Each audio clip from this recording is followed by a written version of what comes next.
कांग्रेस में कॉमनवेल्थ से लेके कोयले का घोटाला से लेके 2G का घोटाला और मुकदमेबाजी हुई, सुप्रीम कोर्ट में गए, ए राजा जेल चले गए।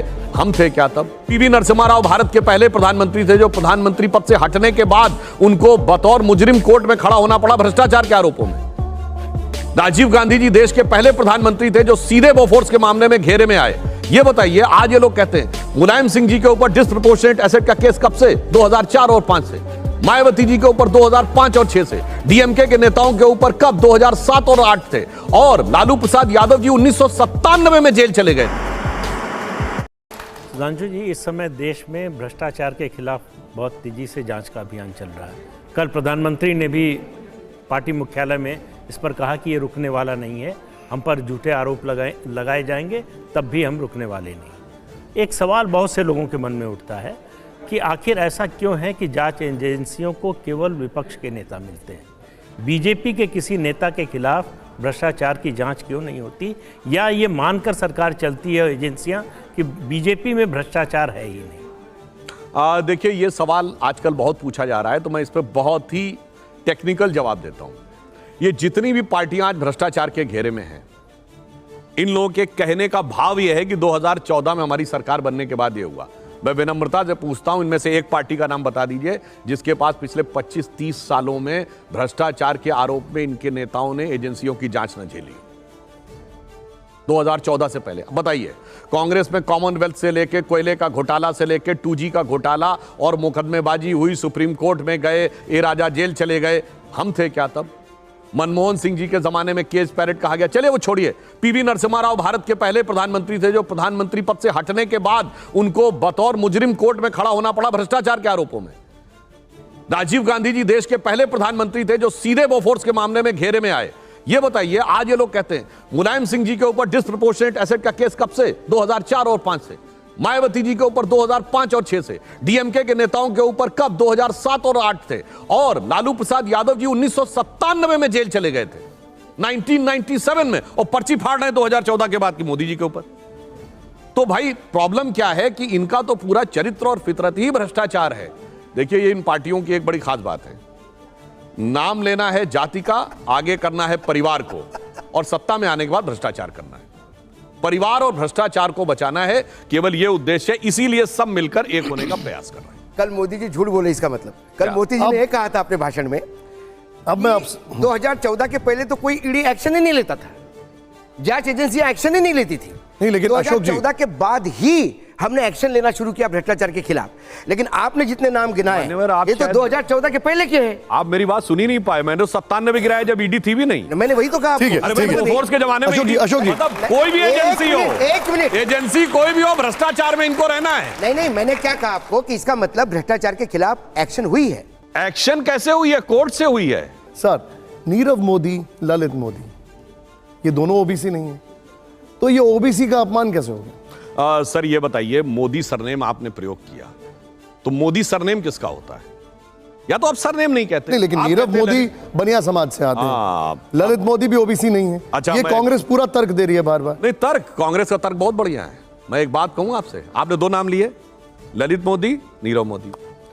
2 उदाहरणों पर पूरी एक जाति या एक सरनेम को चोर कहने वाले लोग वो हैं जो हजारों उदाहरणों के बाद अगर कह दिया जाए कि सारे आतंकवादी एक समुदाय से क्यों होते हैं, छाती पीटने लगते थे कि आतंकवाद का मजहब नहीं होता और चोर की जाति होती है। वाह, 2 उदाहरणों पे एक पूरी जाति चोर है और हजारों उदाहरणों के बाद नहीं, आतंकवाद का मजहब नहीं होता है मगर चोरी की जाति होती है। इसी कारण से यह इनकी गति हो रही है।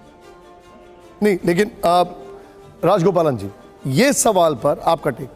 सुधांशु जी, 303 एमपी बीजेपी को है, कांग्रेस को 55-50 है।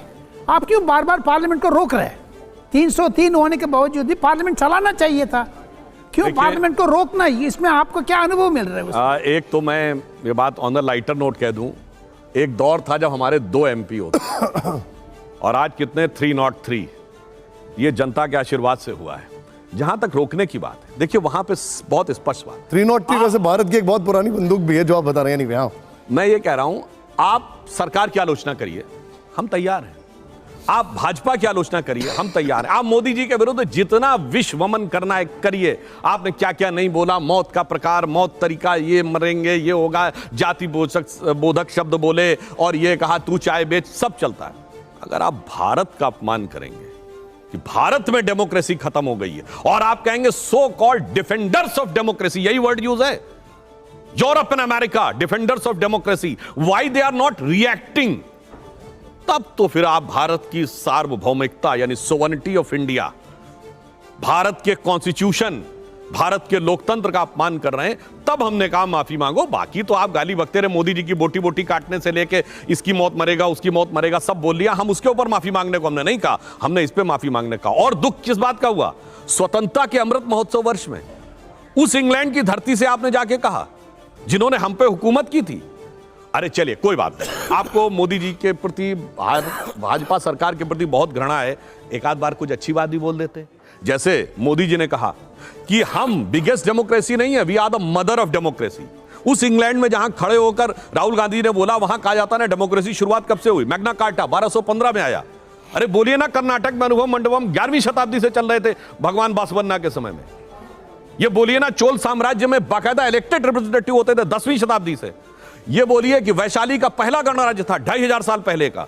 वेदों के जमाने में सभा समिति विदत गण बैठकर लोकतांत्रिक तरीके से निर्णय लेते थे। आज भी राज्यसभा और विधानसभा और लोकसभा शब्द वहीं से आया।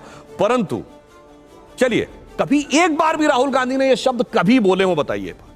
यानी भारत की लोकतांत्रिक परंपरा के लिए तो कभी कुछ नहीं बोला। और ऐसा नहीं कांग्रेस नेताओं ने बोला है, प्रणब मुखर्जी जी ने बोला है जी, नरसिम्हा राव जी ने बोले हैं कई बार बात, मगर राहुल गांधी जी नहीं बोलते। इसलिए लगता है कि भारत की गौरवशाली परंपरा के बारे में चार बातें बोल के फिर आप कह देते हैं आज हमें लग रहा, हम फिर भी मान लेते हैं कि देश का सम्मान करते हैं। पर जो उन्होंने बोला वो देश के प्रति अवमानना थी, इसलिए उसमें माफी के बगैर कोई चीज संभव नहीं। ठीक है, अब मैं आपको कुछ सुनाना चाहता हूं। प्रियंका गांधी, उनका एक बयान सुनाता हूं, जरा इधर लेके आइए। और उसके ऊपर मैं सुधांशु जी आपसे सवाल पूछूंगा, प्ले ऑन करिए।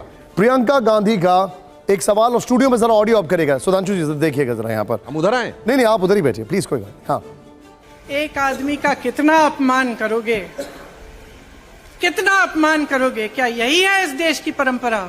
आप परिवारवादी कहते हैं, तो भगवान राम कौन थे?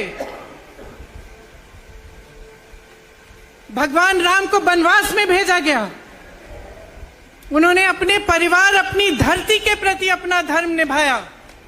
क्या भगवान राम परिवारवादी थे? क्या पांडव परिवारवादी थे कि वो अपने परिवार की संस्कारों के लिए लड़े?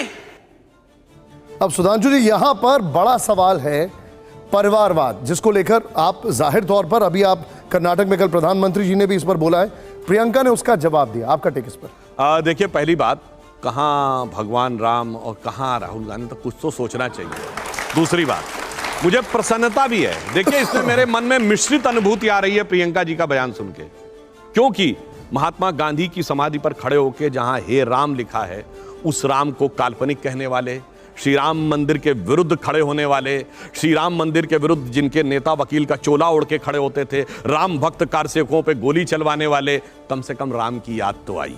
ये मेरे लिए सुखद अनुभूति है। अब परंतु मुझे यह लगता है कि उनके मन में जो भाव आया, शायद भारतीय संस्कृति का उनको पता ही नहीं है। अरे भगवान राम परिवार के लिए थोड़ी थे। क्या लिखा है रामचरितमानस में जब भगवान राम का जन्म हुआ? विप्रधेनु सुर संत हित, लीन मनुज अवतार, निज इच्छा निर्मित तनु, माया गुण गोपार, संपूर्ण विश्व के कल्याण के लिए वो आए। और एक और बात कहूं, तुम्हारा भाई यदि गलत है, इसके बावजूद आप अपने भाई के पक्ष में खड़े हैं, यह राम की नहीं रावण की परंपरा है। कुंभकर्ण को पता था मेरा भाई रावण गलत है, फिर भी उनके साथ खड़े थे। सुनिए, और पांडवों की परंपरा क्या है कि मेरे भाई यदि गलत हैं तो मैं उनसे भी लड़ जाऊंगा, क्योंकि अभ्युत्थानम धर्मस्य तदात्मानम सजान।